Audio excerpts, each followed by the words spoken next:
Thank you, Akoy. Was it? Yeah. All right.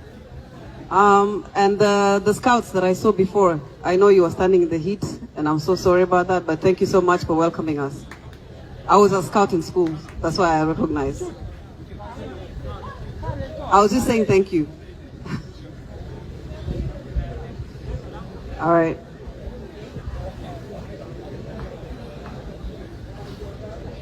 How's everyone back there?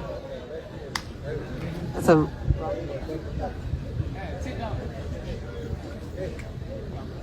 All right, my first memory of school or education was in our house. I think I was about 5 or 6, I don't remember.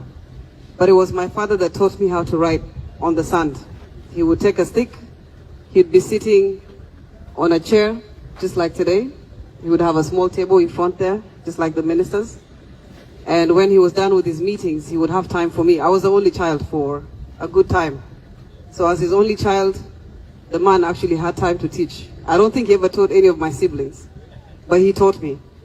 The first thing he taught me was how to read the clock. I actually know how to read the clock and I keep time. My colleagues can tell you, I'm a good timekeeper.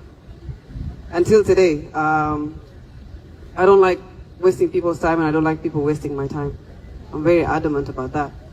I learned how to draw the clock, how to read the clock, half past, quarter to, all those things. The first thing that he did was actually use his stick to draw on the sand. I went to school in camps. I never felt like I lacked anything. I never asked for a pencil, pen, book, even uniform. I don't even remember if I had uniform. But I went to school in Itang, I went to school in Peñido, I went to school in Gambela, and I also went to school in Addis. When we went to Kenya, I remember I was 10 years old. I did not know how to speak English. I don't know why I didn't know how to speak English, but I spoke Anuak, I spoke Nuer, I spoke Shuluk, I spoke Dinka, of course, Tongjiang, and I spoke Amharic, and I had friends from all walks of life within the camp in Itang. So I could speak all those languages, but I couldn't speak English. I was taken to a class that had 55 students, and I remember I was number 53 out of 55 in my first term. Of course, my uncle was like, you have to study hard. You know, it was a new country. I did not know how to speak Kiswahili. I didn't know how to speak English. The second term, I was number 20 out of 55. As kids, I think you have an ability to learn so many languages and to learn really fast. Nobody forced me to school. I wasn't forced to go to school. I woke up, I was eager to go to school. I wore my uniform, and I was actually eager to learn. I was quiet. I wasn't a talkative child, but I remember that I wanted to learn. And it wasn't instilled in me with a stick or by a teacher. I actually wanted to learn. And I remember my siblings had the same ability to just want to learn. We never gave our mom trouble because it was our mom that was raising us.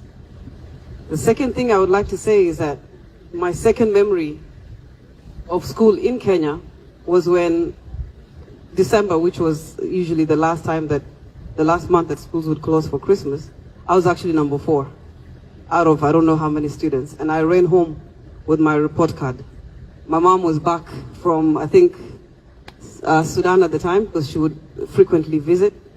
And I ran home with my report card. On the way, I actually picked up some shillings, some Kenya shillings.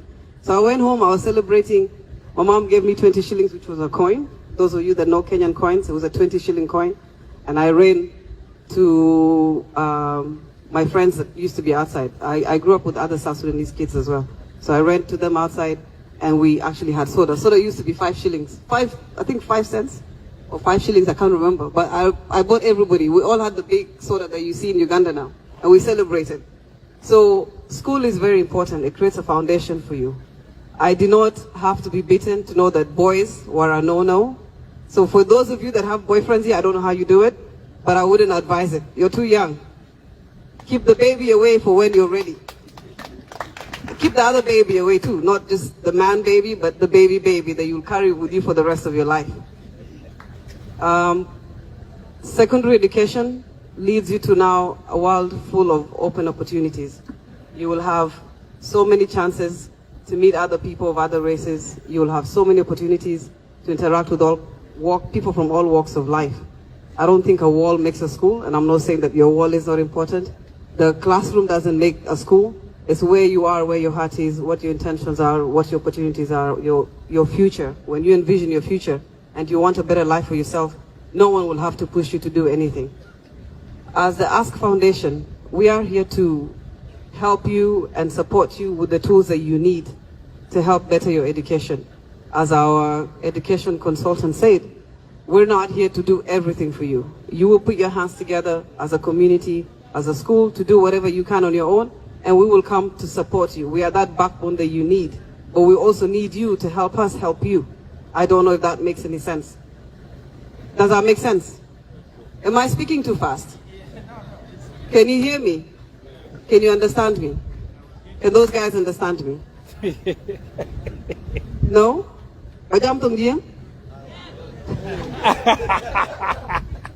Kalas, K-DEenk and Kilwelu and Chol Adut Kiir. Ayan di bapanda wa ayan kai wa kuma. So yan Kir Mayardit. Ngir ko gata wa ba betin we. Ba betin yan to gachak tiak zato. Randu Yirol in Chetia. I'm a mom, I'm a sister, I'm somebody's daughter, I'm somebody's cousin, and I play all those roles, and I hope I play them well. I will try to play them as much as I can for the rest of my life. And I would like to be your sister. I'm here because I want to be your sister, and I hope you will accept me as your sister. Anything that you need from me, feel free to ask me. Ask Foundation is ask and you shall be given. Knock and it shall be opened. We're here for you, all of us that you see here, my colleagues, my friends, any member of my family that you come across. Feel free to talk to us, feel free to ask us. Just shorten it, don't make it too much, because we listen to about 1,000 requests a day.